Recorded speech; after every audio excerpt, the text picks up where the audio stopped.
Oke, 91,3 FM Radio Gelora Sanggam, frekuensi musik dan informatif. Assalamualaikum warahmatullahi wabarakatuh. Selamat pagi para pendengar dimanapun Anda berada.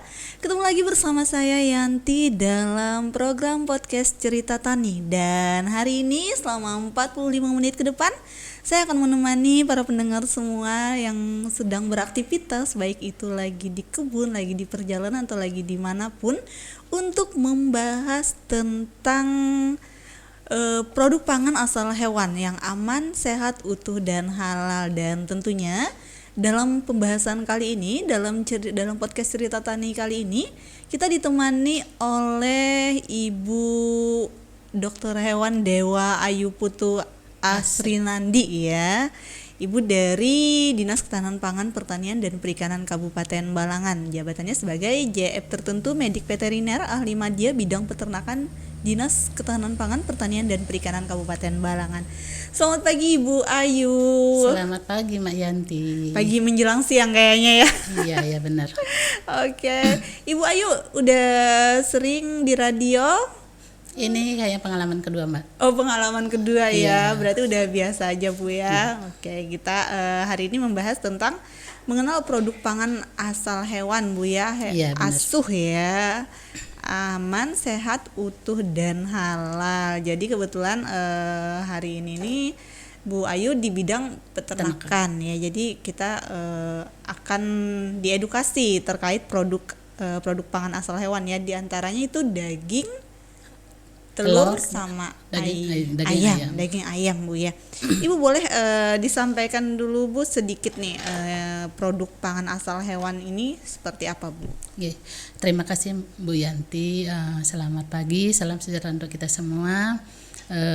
Salam kenal untuk pemirsa Gelora Sanggam.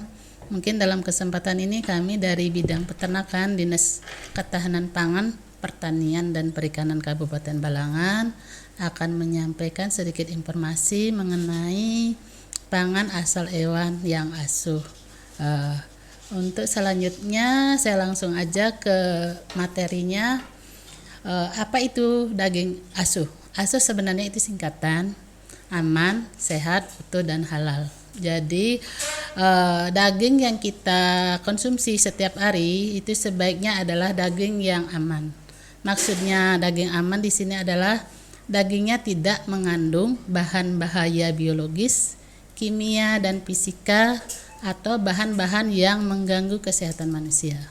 Itu yang aman. Sedangkan untuk sehat, bahwa daging yang konsumsi setiap hari itu mengandung bahan-bahan nutrisi yang dapat menyehatkan manusia seperti protein, mineral, dan lain-lainnya. Kemudian utuh di sini maksudnya adalah bahwa daging yang kita konsumsi tidak dikurangi atau dicampur dengan bahan lain. Mungkin para pemirsa pernah mendengar bahwa ada daging sapi dicampur dengan daging babi atau daging lain dengan harapan harganya mahal, sedangkan biayanya lebih murah karena daging di bawah daging kambing ataupun daging babi itu harganya lebih murah. Kemudian halal maksudnya adalah daging yang kita konsumsi sebaiknya disembelih dan ditangani sesuai dengan syariat agama Islam. Selanjutnya daging asuh adalah daging yang kita peroleh dari pertama ternak yang sehat, harus sehat, dipotong di rumah potong hewan atau di rumah potong unggas. Kemudian kedua, daging itu telah diperiksa secara antemortem sebelum dipotong dan postmortem setelah dipotong oleh dokter hewan yang berwenang atau paramedik veteriner di bawah pengawasan dokter hewan. Yang ketiga, baru nanti dinyatakan bahwa daging yang beredar atau yang dikonsumsi oleh masyarakat itu apakah aman atau layak dikonsumsi oleh manusia. Mungkin dalam kesempatan ini akan kami menyampaikan informasi untuk daging asuh ada 3, pangan asal hewan yang asuh ada 3. Pertama daging ayam, yang kedua daging sapi, dan yang ketiga adalah telur. Kita lanjut ke yang pertama dulu, daging ayam. Di mana daging ayam yang baik dan sehat dapat kita lihat beberapa cirinya kalau kita ke pasar. Yang pertama, warna daging ayam itu putih kemerahan atau pink, itu salah satunya. Kemudian yang kedua, tekstur daripada daging itu kenyal, padat, dan elastis. Kemudian baunya alami. Alami itu tidak menyengat, tidak berbau amis dan tidak berbau asam. Selanjutnya permukaan dagingnya tidak ada darah kehitaman atau bercak-bercak bekas dari darah yang tersisa di daging itu. Kemudian selanjutnya ada beberapa daging yang tidak dianjurkan untuk dikonsumsi oleh kita masyarakat, di mana seperti daging tiren atau daging mati kemarin atau daging bangkai, kemudian daging berformalin dan daging suntik atau daging gelonggongan. Adapun ciri-ciri yang kita bisa lihat di pasar apabila kita ketemu dengan daging tiren, di mana pertama dari warna dulu. Warna dagingnya pucat kebiruan, kemudian ada bercak-bercak seperti darah di sekitar dagingnya. Kemudian yang kedua, bercak darah itu menggumpal di daerah leher biasanya, sayap dan dada. Jadi ada kayak darah membeku. Berarti darah itu tidak keluar secara sempurna. Berarti sudah tidak sehat untuk dikonsumsi. Kemudian teksturnya itu lembek, licin dan berlendir. Kemudian ada dari bau, busuk dan bau amis serta menyengat. Harganya biasanya jauh lebih rendah daripada harga normal. Itu adalah ciri-ciri ayam tiren atau ayam bangkai. Kemudian yang kedua itu ayam berformalin. Di mana ayam berformalin ini kita bisa lihat ciri-cirinya di pasaran. Warnanya itu putih mengkilap atau putih pucat. Kemudian teksturnya kenyal, kaku dan keras. Aromanya jika dicium ada bau obat, jadi seperti bau formalin, menyengat. Dagingnya biasanya padat dan tidak berair. Itu untuk daging yang berformalin. Sedangkan yang ketiga untuk daging ayam gelonggongan atau ayam suntik, biasanya daging ayamnya ini lebih gemuk daripada yang normal karena berisi air, kulitnya nampak basah. Apabila kita angkat biasanya banyak air-air yang menetes di meja ataupun di di porselin yang mengalasi daging itu. Kemudian teksturnya tidak kenyal atau lembek karena banyak ada air di dalamnya. Biasanya kalau digoreng daging itu akan menyusut atau cepat mengkerut. Jadi kecil ya. Jadi kecil, Mbak. Ya benar. Kemudian saya lanjutkan informasinya mengenai daya simpan daging ayam. Sebaiknya kalau kita beli ayam di pasar jangan menyimpan ayam lebih dari 2 jam di suhu kamar. Oh iya, Ya. masukin kulkas aja Iya, ya. sebaiknya sebelum 2 jam itu cepat-cepat dimasukkan ke kulkas supaya kuman-kuman tidak ada pada ayam itu, karena ayam itu kan daging itu banyak proteinnya. Jadi mengundang banyak kuman, bakteri, virus dan lainnya untuk bersarang mencari makanan di situ. Kemudian untuk daging ayam mentah sebaiknya disimpan di kulkas selama 1-2 hari. Sedangkan untuk di freezer selama 3-6 bulan. Jadi itu masa bertahannya. Bisa awet ya. Bisa awet ya, benar, Mak. 3-6 bulan. Kalau di freezer ya masih layak untuk dikonsumsi. Kemudian saya lanjutkan yang kedua mengenai daging sapi. Di mana daging sapi yang baik dan segar itu biasanya kita lihat ciri-cirinya di pasar seperti warnanya merah ceri atau agak cerah. Kemudian tidak ada bau amis, tidak menyengat dan tidak ada bau asam. Permukaan dagingnya tidak ada darahnya. Sedangkan daging sapi yang tidak segar atau daging sapi yang sudah beberapa hari ditampung atau dijual kembali, itu bisa kita lihat cirinya. Warnanya biasanya berubah dari merah cerah menjadi pucat, menjadi coklat sampai abu-abu. Kemudian aromanya itu biasanya berbau amis, anyir dan tengik atau bau asam. Kemudian untuk tekstur kelenturan biasanya permukaannya lengket, licin dan berlendir. Jadi lembek, kalau ditekan itu tidak cepat kembali. Kemudian lemak, biasanya lemak ini ada di sekitar daging, di sekitar dagingnya itu biasanya berubah dari putih menjadi keabuan atau kecoklatan. Itu adalah ciri-ciri daging yang tidak segar. Mudah-mudahan di tempat kita tidak ada daging seperti ini. Iya benar, amin. Tapi selama ini ada pengawasan juga nggak Bu ke pasar? Biasanya kalau dari bidang peternakan ada di hari-hari tertentu, biasanya menjelang hari raya, dan ada jadwal sih dari bidang Kesmapetnya, Mbak. Cuma untuk kadang rutin sih ada waktu-waktu tertentu ke pasar-pasar seperti pasar Paringin, biasanya pasar Batu Mandi, pasar Juwe. Di samping mengecek dengan kualitas daging, mereka biasanya ke survei harga. Survei harga berapa ada kenaikan atau tidak harga-harga di pasar di wilayah kita. Itu rutin setiap minggu ya. Setiap minggu ada teman-teman petugasnya yang melaksanakan ke pasar-pasar ya, pengecekan. Tapi pernah ada ditemukan nggak Bu kasus-kasus yang kayak ayam tiren atau ayam-ayam yang Formalin ya. Atau ayam suntik kan Ayam kita nggak suntik. tahu Bu ya. Ayam suntik tuh sebenarnya nggak benar-benar terlihat ya. Iya benar, cuma itu ya bisa dilihat dari ciri-cirinya tadi Mbak. Ada banyak airnya, kalau kita angkat menetes airnya, kemudian lebih gemuk. Biasanya kita bisa lihat di rongga dada, di sela-sela dada itu. Kalau yang suntik itu tidak ada batas antara dada kiri dan dada kanan, nyatu dia. Oh, Biasanya kan ada agak ininya. dia kan jualan ayam tuh udah dibelah kan biasanya Iya, Bu ya. Oh, jadi itu benar-benar kelihatan ya. Kelihatan itu iya benar Mbak. Dan di air tadi banyak tetesan air kalau kita mengangkatnya. Kebetulan sampai saat ini Mbak belum ada laporan sih di tempat kita, baik itu daging tiren, daging formalin, daging suntik yang dijual di pasaran, begitu juga dengan daging sapi yang tidak segar. Sampai saat ini belum ada, mudah-mudahan tidak. Mungkin di tempat lain, mungkin di luar kota, mungkin banyak kejadian seperti itu. Berarti sejauh ini ayam-ayam yang ditemukan di pasaran tuh aman-aman aja ya? Dia memang bisa dibilang ayam segar, ayam sehat ya? Ya, selama ini iya Mbak, kan tidak ada laporan. Cuma ya perlu juga kehati-hatian kita untuk masyarakat pendengar Radio Gelora Sanggam. Kalau kita mau belanja daging ayam, daging sapi, sebaiknya ya seperti yang saya ceritakan tadi. Alangkah baiknya dicek juga. Cuma kalau laporan sampai saat ini belum ada Mbak. Ya. Terlepas dari laporan, temuan di lapangan nggak pernah Bu ya? Belum ada sampai sekarang belum ada temuan seperti yang daging yang tidak layak konsumsi.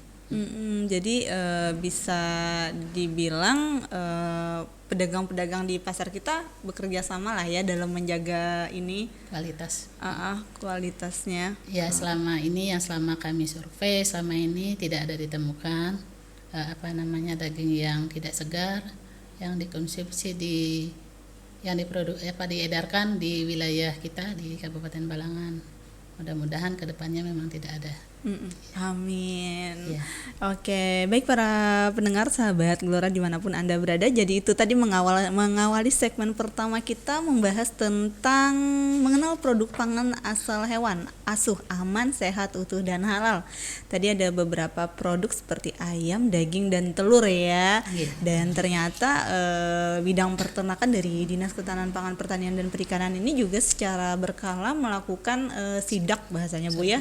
Survei atau sidak kondisi untuk melihat kondisi-kondisi daging atau daging hewan, daging ayam ya, yang ada di pasaran dan sejauh ini juga masih belum ditemukan ya Bu ya.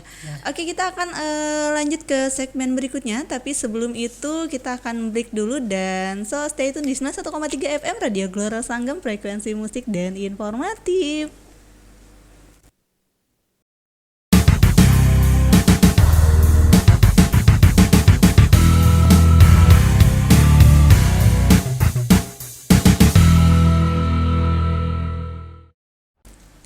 Oke, 91,3 FM Radio Gelora Sanggam, frekuensi musik dan informatif. Balik lagi bersama saya Yanti dalam program podcast Cerita Tani, dan kita masih ditemani dengan DRH Dewa Ayu Putu Asrinandi atau Ibu Ayu ya, lebih akrabnya disapa Ibu Ayu. Beliau adalah JEP tertentu medik veteriner ahli media bidang peternakan dari Dinas Ketahanan Pangan, Pertanian dan Perikanan Kabupaten Balangan. Ibu, tadi kita sudah membahas tentang produk ayam ya, terkait produk pangan asal hewan, diantaranya tuh ayam, daging sama telur. Tadi Ibu ada menyebutkan sapi juga Bu, sapi otomatis ya masuk ya daging karena memang daging sapi ini banyak dikonsumsi, harganya juga walaupun lumayan tapi tetap aja banyak yang konsumsi. Sehat Bu ya sebenarnya ya. Benar. Ini Bu, tadi udah disampaikan terkait cara memilih daging sapi yang baik dan segar Bu ya. Nah terus untuk ada resikonya nggak sih Bu kalau kita mengkonsumsi daging sapi ini yang tidak segar, Bu? Iya, terima kasih Bu Yanti. Mungkin di sini saya ingin menyampaikan gimana sih risiko apabila kita tidak membeli daging yang segar atau daging yang kurang segar, kurang bagus dikonsumsi untuk kita. Di mana risiko yang bisa ditimbulkan itu menimbulkan keracunan makanan, Bu Yanti. Oh Iya, dengan gejala seperti mual, diare, muntah hingga demam. Apabila ini tidak ditangani secara cepat dan tepat, itu bisa menimbulkan kematian. Karena kan diare terus-terusan kalau tidak segera diobati itu menyebabkan dehidrasi dan penyakit lainnya biasanya akan timbul kalau kita kondisinya tidak fit. Nah, itu untuk bahaya mengkonsumsi daging yang tidak segar. Kemudian saya lanjutkan sedikit lagi ya. Boleh Ibu, boleh. Ya. Untuk gimana caranya menyimpan daging sapi yang baik dan benar. Di sini mau saya menyampaikan informasi, sebaiknya daging sapi yang mentah atau baru dibeli di pasar itu bisa kita simpan di kulkas. Di kulkas itu selama 3 sampai 5 hari. Sedangkan untuk di freezer itu dari 4 sampai 6 bulan. Jadi bertahan kurang lebih 6 bulan. Kalau lewat dari 6 bulan sebaiknya segera dimasak. Iya. Untuk yang daging yang sudah direbus, kalau mau kita simpan itu kalau di kulkas bisa sampai 5 hari. Sedangkan di freezer hanya 2 sampai 3 bulan. Mungkin itu informasi dulu sementara untuk daging sapi. Itu ada ciri-ciri tertentu nggak Bu ketika udah kadaluarsa tadi udah melebihi batas? Dia Iya. memang berubah dengan sendirinya atau kalau misalnya kita belum mengenali bahwa itu berubah, ternyata udah lebih 5 hari atau misalnya udah lebih 3 hari tadi ya? Mungkin kalau di kulkas biasa itu biasanya ada kayak lendir-lendirnya, Bu. Lendir, baunya juga kurang ini ya, ciri-cirinya kayak bau daging yang tidak segar tadi. Sedangkan mungkin saran dari saya sebaiknya kalau Bapak Ibu mau menyimpan daging, langkah baiknya ditangali. Jadi kita tahu ya, diberi tanggal atau kode bulan atau tanggal, jadi kedepannya bisa kita hitung. Oh ini sudah 5 hari nih harus segera dimasak. Atau kalau di freezer, oh ini sudah 6 bulan nih harus segera dimasak. Dan untuk yang daging rebus, udah 3 bulan harus segera dimasak. Mungkin sebaiknya itu untuk lebih mengingatkan kita. Iya sih. Terutama ibu-ibu karena banyak aktivitas biasanya sering lupa. Kalau masih ada stok daging di kulkas kita. Ya. Jadi kayaknya makanan sehat memang harus dimulai dari ibu, dari keluarga tadi Dari ya. keluarga, benar, ya benar. Iya bisa sih, harus diingatkan tanggalnya. Diingatkan. Benar Bu, benar. Iya. Nggak kepikiran. Lebih praktis. Kadang kita sudah ada kesibukan lain di rumah, biasanya sering lupa memasak itu. Ini berapa bulan sudah ini kita simpan, jadi untuk mengingatkan aja sebaiknya seperti itu. Jadi walaupun dia tidak berubah tapi udah melebihi batas waktu simpan, masih baik konsumsi nggak itu Bu? Itu sebaiknya jangan, karena takutnya nanti ada perubahan di proteinnya, di dalamnya ada yang rusak atau gimana. Jadi itu tidak layak untuk kita konsumsi. Sehingga menimbulkan gejala-gejala seperti tadi, bisa mual, muntah, pusing dan lain-lain akibat daripada keracunan tadi, karena banyak bakteri yang tumbuh di situ. Karena daging ini kan proteinnya tinggi, jadi kuman-kuman bakteri itu cepat tumbuh di sana. Jadi kalau kita simpan secara baik dan dalam waktu tertentu, itu menghindari itu, Mbak. Iya, benar-benar. Untuk pengawasan di lapangan untuk daging seperti apa juga Bu? Kalau daging biasanya Daging kita sapi, sekalian biasanya survei, ada dari teman-teman petugas itu sekalian survei harga dan mencek harga daging dan melihat-lihat juga kondisi daging yang beredar di tempat kita. Kebetulan untuk daging sapi di pasar kita kurang banyak kalau tidak hari pasar. Paling dua kios lah, 1 sampai 2 kios, kecuali hari pasar, hari Senin untuk di pasar kita Paringin itu ada beberapa kios yang berjualan. Kebetulan satu lagi hambatan, mungkin sebagai bukan hambatan sih Mbak, kekurangan di tempat kita belum ada RPH Mbak. Iya, itu mau ulun tanyakan tadi. Ya, kita nggak punya RPH Bu ya. Belum ada, ya. Kemarin sempat ada kan yang di Batu Mandi itu ya? Ya benar, itu sempat ada di RPH di Batu Mandi Hamparaya. Itu kalau tidak salah dulu itu berdirinya 2008. Iya, lama sempat banget. beroperasional beberapa saat, kemudian karena kendalanya mungkin pertama jagalnya Mbak, jagalnya itu rumahnya jauh dari lokasi RPH. Iya. Karena jagal di tempat kita tuh rata-rata banyaknya orang Lampihong. Oh Tuh, gitu. kemudian mereka kan butuh transportasi, biaya yang lebih mahal sehingga mereka tidak mau memotong di sana. Itu pertama. Yang kedua mungkin yaitu tadi waktu mungkin. Iya iya. Waktu kan dari sana dari rumah mungkin dari Lampihong membawa ke Hamparaya dulu, dari Hamparaya baru dibawa ke pasar. Jadi memerlukan waktu yang lumayan banyak juga. Sehingga sampai sekarang itu berhenti tidak operasional. Kebetulan kemarin kalau tidak salah di tahun 2024 ada kajian dari UNLAM untuk masalah RPH. Itu dulu kalau tidak salah lokasinya rencana di Lampihong, Mbak. Ya lebih baik mendekati sih. Mendekati ya para jaga. Cuma untuk kelanjutannya Masih belum tahu Bu belum ya. tahu ya. Masih belum proses. Tapi kita tanpa ada RPH tetap bisa berjalan untuk penjualan daging tadi Bu ya. Ya, kita ada namanya TPH, tempat pemotongan hewan, tempat bukan rumah. Iya. Ya. Jadi si para penjual daging ini bilangnya di mana mereka motongnya Bu? Mereka kalau yang ada yang di pasar kita itu kebetulan itu dari Amunte, Mbak. Jadi dia di Amunte. Di Amunte ada RPH Bu ya? Ada RPH di Amunte. Kalau di tempat kita memang ada TPH itu di Lajar satu. Kebetulan kalau tidak salah mereka mensuplainya malah ke Tanjung. Pasarannya karena langganannya mungkin di situ. Ya, sebagian ada ke sini, sebagian ke Tanjung gitu sih infonya. Kalau TPH dalam pengawasan dari Bu Hanpian juga? TPH kalau memang sewaktu-waktu aja Mbak, tidak ada rutinnya.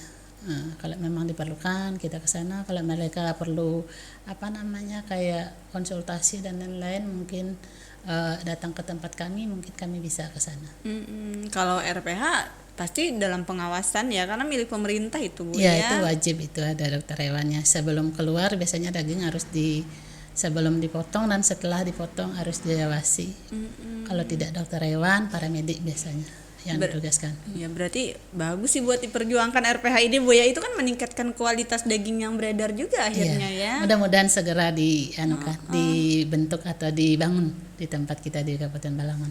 Jadi bisa dipercaya lah ya. Walaupun sejauh ini mungkin memang bisa dipercaya aja daging-daging yang beredar ya. Iya, benar.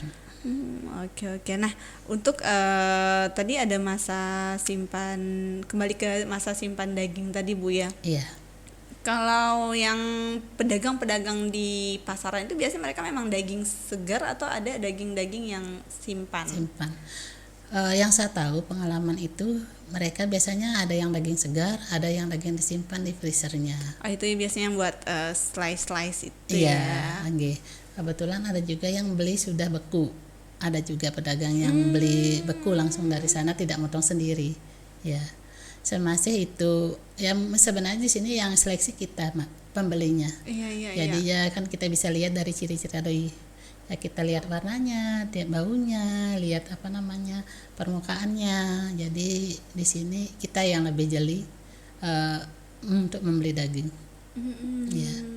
Ada ini enggak sih Bu teknik-teknik khususan? Tadi kan mungkin Ibu udah menjelaskan yang secara umum ya, yang kayak daging-daging, cara memilih daging sapi yang baik tadi Bu. Takutnya tuh mereka malah bisa mengurangi ciri-cirinya tadi Bu. Iya. Kayak ada teknik-teknik tertentu. Kalau daging segar kayaknya kada bisa dimanipulasi sih Mbak. Bisa, ya. Soalnya kan itu sudah kayak sudah memang itu seperti itu ininya tampilannya. Mungkin kalau daging yang tidak segar tadi ya kita harus ya lebih jeli lagi melihat Frozen warnanya. Tadi ya. Ya warnanya kalau sudah biasanya di harga sih kita bisanya. Mereka penjual kan biasanya lebih murah. Iya. Mungkin karena sudah mungkin mendekati kadaluarsa kira-kira dijual murah. Jadi aneh ya kalau harga murah ya. Iya. Sepakat. Iya, di harga biasanya bisa menjebak. Berarti kalau yang di daging yang kayak frozen itu biasanya ada tanggal kadaluarsanya Bu ya? Ada biasanya ya. Itu untuk yang yang memang sudah besar sih ininya. Frozennya itu biasanya ada kadaluarsanya. Jadi memang kita sebagai pembeli benar-benar harus hati-hati ya. Nggak pernah ada kejadian laporan ini, nggak pernah ya? Kada ada sampai saat ini belum ada sih kejadian laporan keracunan karena beli daging ayam, beli daging sapi di masyarakat yang sudah tidak segar. Sampai saat ini belum ada, mudah-mudahan tidak ada. Paling banyak biasanya daging sapi ini saat hari raya kurban, Bu ya. Ya benar. Itu tim selalu terjun ke lapangan, Bu ya. Kalau hari raya kurban kami dari bidang peternakan memang ada timnya. Itu biasanya minimal sebelum pemotongan itu beberapa hari sebelum hari raya kurban kita sudah periksa di pengepul-pengepul. Biasanya kami ada datanya siapa yang menjual sapi yang untuk diedarkan ke masyarakat. Itu kami cek dulu secara antemortem namanya, Mbak. Pemeriksaan sebelum dipotong. Setelah hari H biasanya kami keliling, ada timnya ke masjid-masjid ataupun langgar-langgar yang mereka motong sapi. Jadi kami setiap tahun kami laksanakan itu, tidak pernah berhenti. Memang kami ada timnya. Jadi memang memastikan bahwa sapi yang dipotong itu sehat, Bu ya. Iya benar, itu di antemortem kan kita lihat. Pertama di antemortem, kedua di postmortem. Iya. Setelah jadi daging, jadi kelihatan di situ biasanya. Ibu kalau daging sapi yang udah meninggoy, maksudnya nih sapi udah meninggal ya Bu ya, meninggal. Habis itu dipotong itu tetap aman aja ya? Lihat dulu kalau sudah lama matinya sebaiknya jangan. Kedua untuk penyakitnya, sakitnya karena apa? Karena akan ada beberapa jenis sapi yang tidak bisa dikonsumsi karena penyakit pertama antrak, itu menular ke kita manusia. Itu untuk saat ini belum ada di tempat kita, kejadiannya di daerah Jawa. Kemarin musim penyakit hewan PMK. PMK itu aman aja ya? Kalau PMK aman dikonsumsi asalkan di dalamnya setelah dipotong tidak ada perubahan di jeroannya biasanya. Jadi bedanya di situ ya? Iya, kalau dagingnya masih aman karena itu tidak menular ke kita, Mbak. Penyakit PMK tidak menular ke manusia. Jadi sebenarnya kita ini kan wajib waspada untuk beli daging, Bu ya. Tapi kita nggak tahu itu dagingnya udah daging sapi segar atau enggak, maksudnya yang udah mati lama memang bakalan berbeda, Bu ya. Ya di warna biasanya, di warna dan bau. Jadi memang bisa dibedakan bisa ya. Dibedakan ya. Artinya kita harus benar-benar mengenal ciri-ciri daging sapi segar tadi ya. Benar, Mbak. Oke, baik Bu Ayu, ini tadi segmen kedua kita ya, dan mungkin kita akan lanjut untuk membahas telur ya. Tadi salah satunya produk pangan asal hewan itu telur ya. Tapi sebelum itu kita break dulu sebentar untuk ke segmen ketiga. So stay tune di 91,3 FM Radio Gelora Sanggam, frekuensi musik dan informatif.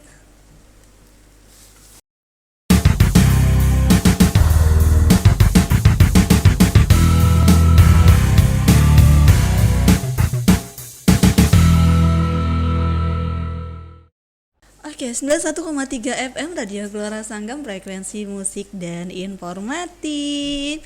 Baik para sahabat Gelora dimanapun Anda berada, kita masih menemani kalian ya dalam program podcast Tani, dan masih ditemani juga oleh Ibu Ayu, JF tertentu medik veteriner ahli Madya bidang peternakan Dinas Ketahanan Pangan, Pertanian dan Perikanan Kabupaten Balangan, atau singkatnya DKP 3 Kabupaten Balangan ya. Dimana kita masih membahas tentang produk pangan asal hewan yang aman, sehat, utuh dan halal. Tadi para sahabat Gelora juga udah mendapatkan edukasi bagaimana caranya atau teknik memilih hewan ayam, khususnya ayam sama daging ya yang masih segar. Dan syukurnya selama ini di Kabupaten Balangan di pasar-pasar tuh masih belum ditemukan adanya peredaran daging yang nggak sehat, Bu ya. Dan kita lanjut, Bu, untuk pembahasan berikutnya. Tadi Ibu juga ada menyebutkan telur, Bu ya. Benar, Mbak. Telur ini produk pangan asal hewan. Oh ya, asal hewan, dia dari ayam ya. Ayam petelur. Dan telur ini memang konsumsi harian semua orang sih ya. Boleh Bu disampaikan bagaimana sih telur yang baik dan aman dan sehat untuk konsumsi? Baik, Mbak Yanti, terima kasih atas waktunya. Mungkin untuk yang selanjutnya adalah masalah pemilihan telur yang baik. Jadi untuk para pendengar yang terhormat, di sini dalam mengkonsumsi telur itu sebaiknya ada beberapa hal yang perlu kita perhatikan. cara memilih telur yang baik. Jadi yang pertama itu bisa dilihat dari kulit telurnya. Di mana kulit telur yang kita beli itu sebaiknya yang utuh, tidak retak atau penyok dan dalam kondisi yang bersih. Jadi maksudnya tidak ada kotoran yang menempel di telurnya. Yang kedua, apabila dipecah atau dibelah, jadi di dalamnya itu isinya kompak. Maksudnya masih nyatu, tidak kompak buyar ya. ya. Kemudian tidak ada bintik-bintik darahnya, kemudian tidak berbau. Jadi itu dua hal itu perlu kita perhatikan dalam memilih telur yang mau kita konsumsi. Kemudian untuk masa penyimpanan telur itu biasanya kita sebaiknya disimpan di lemari pendingin atau lemari es, di mana untuk telur segar itu kalau di kulkas bisa sampai 6 minggu, Mbak. Sedangkan lumayan lama ya. Sedangkan dalam suhu kamar itu hanya 1-2 minggu. Maksudnya apabila kita tidak masukkan ke kulkas itu bertahannya cuma 2 minggu. Sebentar aja ya. Sebaiknya setelah itu segera dimasak atau dikonsumsi. Kemudian untuk yang sudah dicuci, karena itu pori-porinya kan sudah agak ini, jadi lebih sedikit, untuk di kulkas hanya 3 minggu aja. Lebih cepat malah Bu Iya, ya. karena kalau sebaiknya itu mencuci itu jangan pakai ini, dilap aja, dilap basah ya, supaya pori-porinya tidak terbuka. Kemudian untuk masa penyimpanan telur asin yang mentah, yang belum dimasak itu, kalau di suhu kamar, maksudnya sebelum dimasukkan kulkas itu hanya 1 minggu, sedangkan kalau di dalam kulkas bisa sampai 4 minggu. Jadi setelah sebulan atau 4 minggu bisa dimasak supaya menjadi telur asin yang siap dikonsumsi. Kemudian saran selanjutnya, sebaiknya kita menggunakan telur yang sudah disimpan berdahulu atau yang dibeli dulu daripada yang sekarang atau yang baru. Oh, kenapa tuh Bu? Iya, takutnya nanti yang kalau sudah lama kelamaan disimpan bisa menyebabkan rusak di dalamnya, banyak kumannya, banyak bakterinya yang masuk ke sana. Jadi sebaiknya yang lama dulu dipakai. Tapi kalau kita punya yang baru nggak apa-apa pakai yang baru ya? Nggak apa-apa, ya nggak apa-apa. Ada biasanya ngambil kalau di kampung itu kan Bu yang pelihara ayam, dia tinggal ambil aja telurnya langsung dimasak kayak gitu, nggak masalah ya? Nggak masalah, malah bagus, malah bagus itu. Iya. Ini itu menghindari yang lama, nanti kan bisa kemungkinan bisa busuk, jadi banyak bakteri. Biasanya bisa kita lihat pas waktu mecah itu telur tuh lah. Biasanya langsung nyebar ininya, campur kuning sama putihnya. Iya itu benar. kemungkinan kan bisa menyebabkan gangguan kalau kita konsumsi, menyebabkan gangguan kesehatan untuk kita. Beraroma juga sih, nggak sehat lagi kayaknya. Iya, aromanya ya benar aroma. Sebaiknya busuk. jangan dikonsumsi atau jangan dimakan. Oke. Mungkin itu tadi masalah telur, Mbak Yanti. Nah Bu, kita masih di telur tadi. Kan ini ngebedainnya lewat fisik Bu ya, utuh, tidak retak, penyok dan bersih. Biasanya ulun ada ketemu telur yang kalau diguncang itu bunyi, itu nggak masalah ya?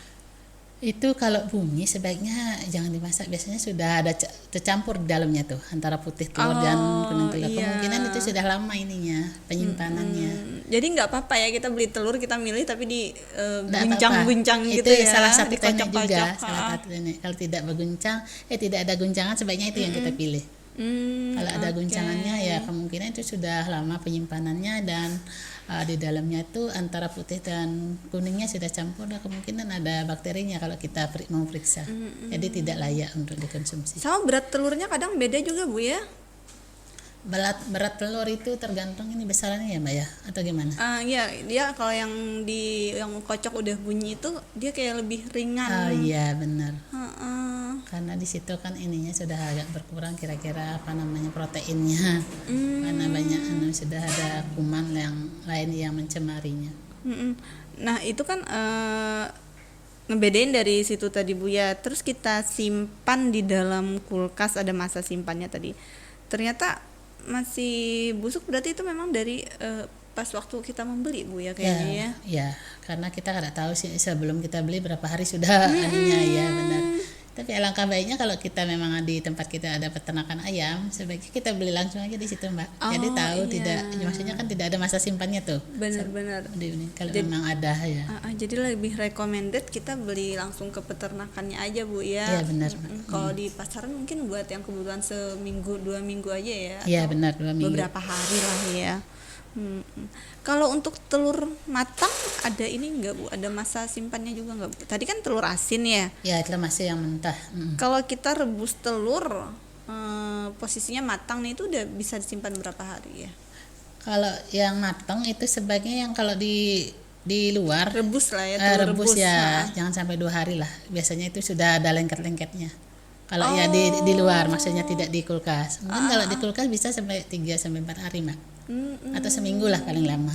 Kalau yang kondisi udah dibuka cangkangnya, udah ini ya, nggak, saya sebaiknya langsung dimakan aja ya. Langsung dimakan aja, karena kalau sudah terbuka itu kan kemungkinan mengundang bakteri-bakteri atau kuman-kuman yang masuk ke sana. Itu kan ya itu tadi, karena telur, daging itu kan proteinnya sangat tinggi. Jadi sangat besar kemungkinannya kuman seperti bakteri, jamur dan lain-lain untuk mencari makan di sana. Jadi bahayanya keracunan tadi Bu ya. Keracunan tadi benar. Keracunan gara-gara telur. Iya, karena bakterinya tinggi jadi Iya. perut kita tidak tahan ininya.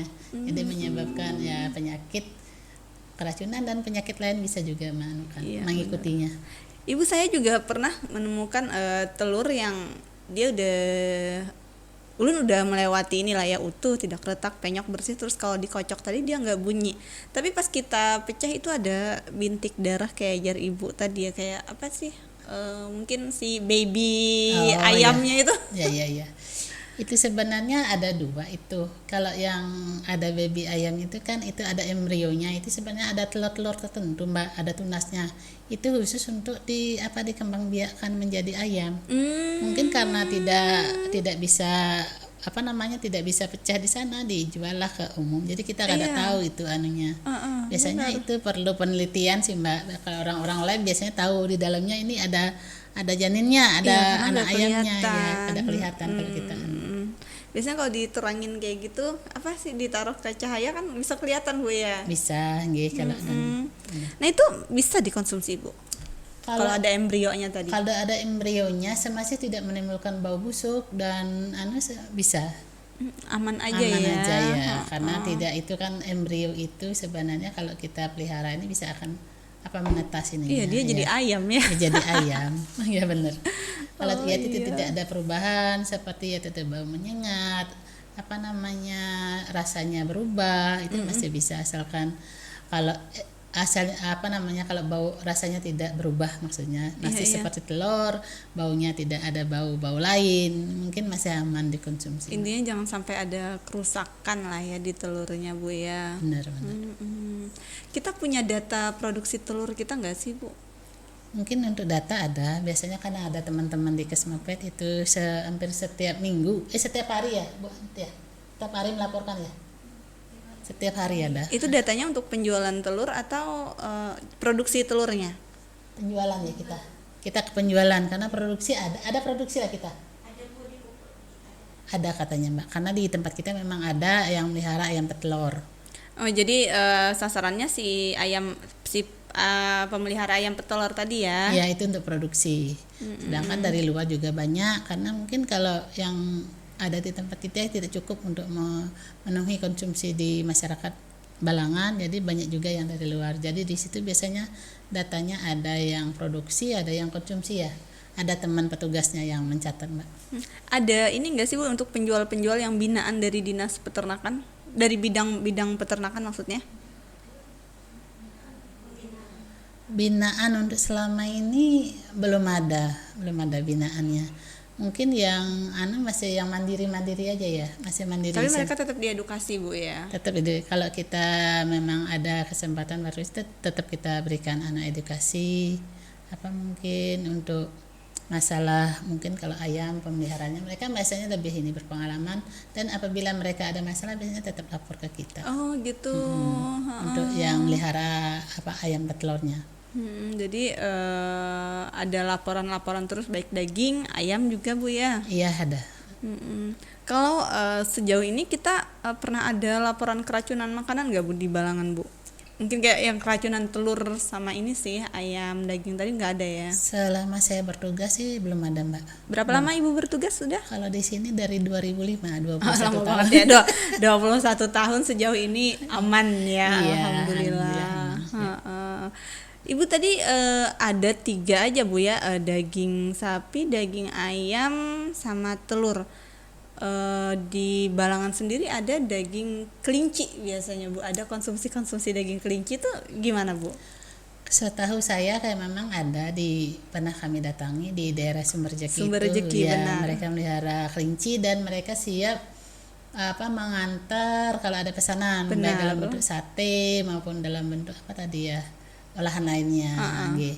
Selama ini belum tercatat ya untuk daging kelinci, belum tercatat Mbak, makanya masih personal, maksudnya itu volumenya tidak terlalu banyak dan peminatnya juga tidak terlalu banyak, mungkin orang-orang tertentu, jadi belum ada melapor ya ke kita ya. Tapi cara pemilihannya tetap sama seperti daging pada umumnya ya. Ya, cuma kalau daging kelinci mereka kan biasanya habis motong langsung dipasarkan Mbak.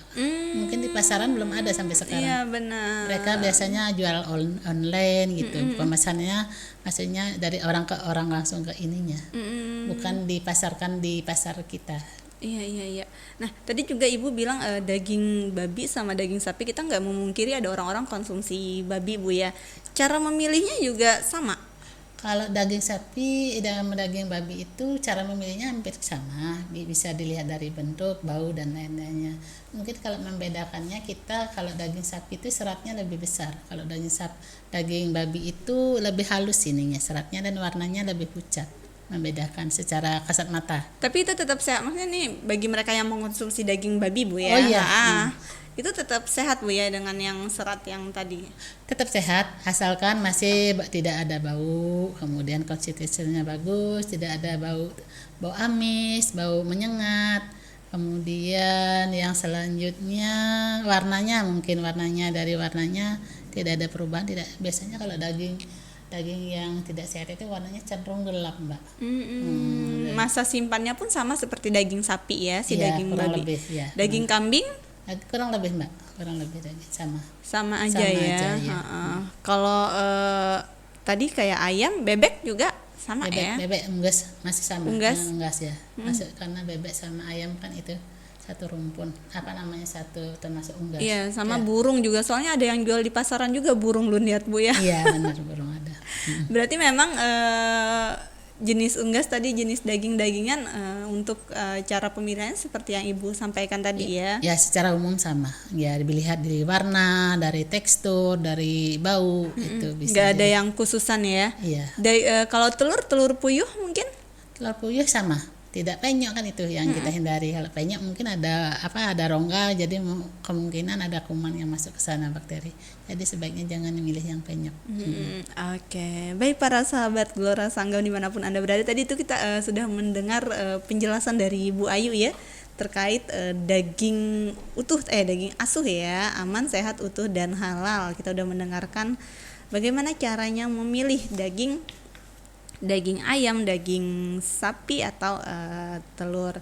Dan di segmen 3 ini kita juga membahas terkait ini tadi Bu ya, daging-daging yang lain juga ya. Jadi Ya, nggak hanya fokus di daging sapi, daging ayam, tapi kita nggak memungkiri ada orang-orang yang mengkonsumsi daging-daging yang lain, daging jenis lain, Dari hewan. daging hewan ya. Dan tentunya cara memilihnya pun juga mirip sama memilih daging ya.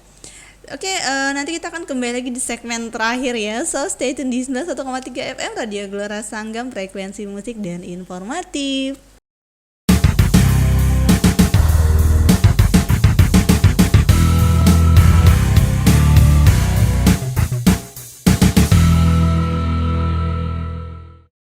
Oke, 91,3 FM Radio Gelora Sanggam, frekuensi musik dan informatif. Selamat siang para sahabat Gelora dimanapun Anda berada. Masih bersama saya Yanti yang menemani kalian dalam program podcast Cerita Tani bersama juga dengan Ibu Ayu ya, dokter hewan yang ada di Kabupaten Balangan ya.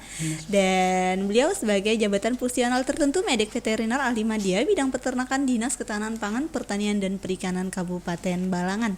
Tadi kita udah membahas cara memilih makanan yang sehat Bu ya, dari daging ayam, daging sapi sama telur. Nah mungkin Ibu di segmen terakhir ini nggak kerasa banget ya, kita udah menemani hampir 1 jam di segmen terakhir ini. Ibu boleh disampaikan Bu kesimpulannya dari pembahasan kita hari ini kepada para sahabat Gelora. Terima kasih Mbak Yanti untuk sahabat Gelora yang berbahagia. Mungkin di sini saya ingin menyampaikan saran dalam memilih produk pangan asal hewan, baik itu daging ayam, daging sapi maupun telur, itu lebih berhati-hati dalam membeli di pasaran. Sebaiknya ada hal-hal yang perlu diperhatikan.